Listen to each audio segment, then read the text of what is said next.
You didn't have to know, you're told. Your opinion hasn't been asked for, you're barked at. You need to collect your things and be ready by the end of the day, you get informed.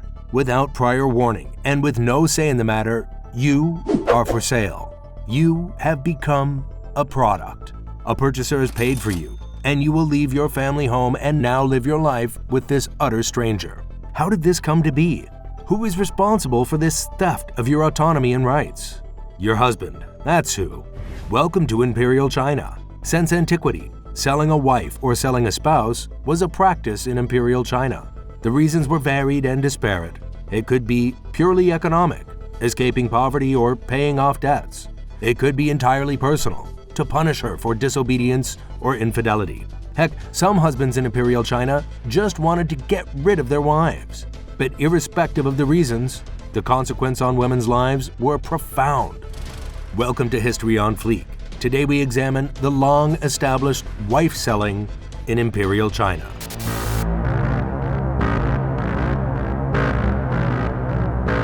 A common practice of Imperial China was wife-selling. Yeah, this existed. It was most prevalent across the Ming and Qing dynasties from 1368 to 1911. While the practice was normalized, it wasn't supported or recognized in law. Most instances would take place in rural areas where women were likely considered the property of their husbands and had little visibility or consideration of their rights. The sale of wives would be conducted in as private a setting as possible. This was normal, but not legal, remember? The husband in question would negotiate a price with a potential buyer, haggling and bartering like any given marketplace purchase of the time. Yet this was the sale of a person, and it came with many layers and caveats once a rooted practice.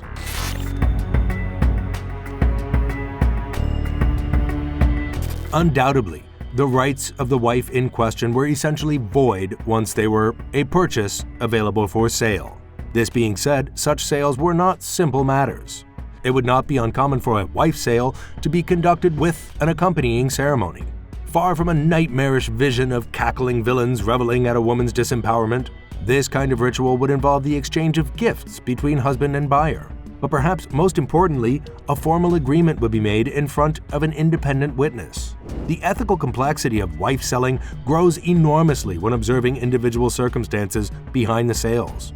Fascinatingly, it wasn't always a one-way street in which a woman's rights were being steamrolled. There are some instances of women selling their husbands to another woman for her to pay off debt or escape her own unhappy marriage. You go, girl! All instances of selling a spouse had their own tale and complexity. In ancient China, there were instances of a husband selling his wife to a man who'd fallen in love and wished to marry her, but could not afford a formal traditional union. It wasn't only wives for sale in ancient China. As was a custom of antiquity, men in China could have many wives and many concubines. Both were potentially up for sale should the husband please. None of this is to doubt that typically these sales were of women by men to be purchased by other men.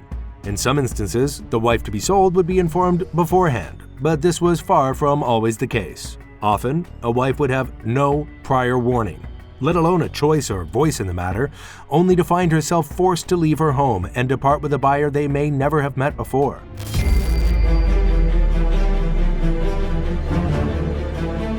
There were ethical implications of wife selling that could be seen in broad daylight, even if the rituals took place in private. Many reformers and intellectuals in ancient China were highly critical of the matter. They saw it as a symbol of the country's ills, that it showed a country stuck in primitive practices and one that hadn't grasped women's rights. Yet the practice would decline over time. As China increasingly modernized, women would gain a higher social standing and secure more legal rights. Concurrently, lo and behold, wife selling diminished. This being said, one can find infrequent reports of wives being sold in China's most rural areas to this very day. For clarity, wife selling was not exclusive to ancient China. Sadly, across the globe throughout antiquity, marriage and property had a very tangled relationship. Medieval Europe, for example, was an era and society where a husband could be found selling his wife at a public market square. In totality, the sale of wives was a shielded yet accepted, illegal but common practice in Imperial China. Yet it was a complex matter, and one that left the nation's leading thinkers and philosophers reeling and troubled. This, inestimably, was down to its significant, unparalleled impact on women and their lives.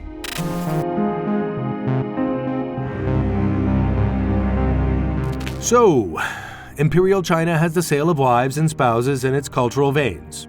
It becomes normalized. What follows? Like most other things, systemization.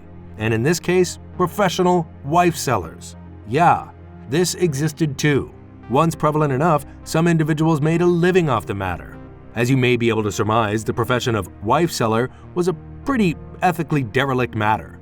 A professional wife seller was little more than an opportunist, purchasing women from the most impoverished of environments and selling them to men in search of wives or concubines.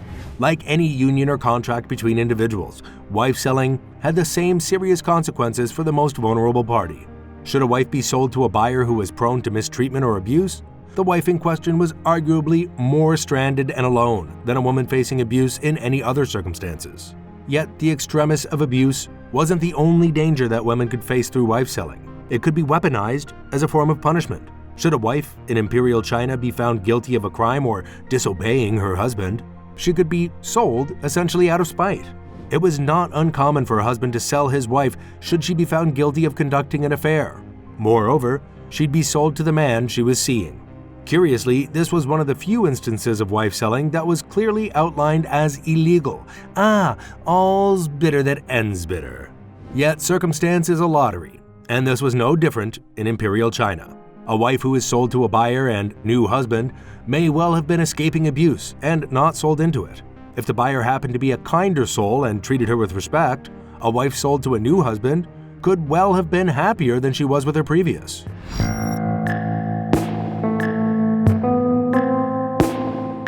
In recent years, the subject of bride buying has reared its ugly head into the public attention of today. Though the Chinese Communist Party prohibited wife selling and took measures to eradicate the practice since it came into power in 1949, it still very much exists. No, it is not normalized as once was. It's heavily frowned upon and scrutinized, and is rightly recognized as a violation of human rights. Yet, it still exists. In antiquity, through to the modern era, wife selling had connections to rural poverty, the effects of famine, and a heavily patriarchal society. Today's bride buying and wife selling has their specific modern traits. Its main fuel and foundation lie in the China one-child policy of 1979, which, as generations have unfolded, have left a stark gender imbalance in the population. Men are plenty and women are scarce. Many point to the gender imbalance as fueling human trafficking across the country and beyond. Yet some also point to China's economic growth as a contributing factor.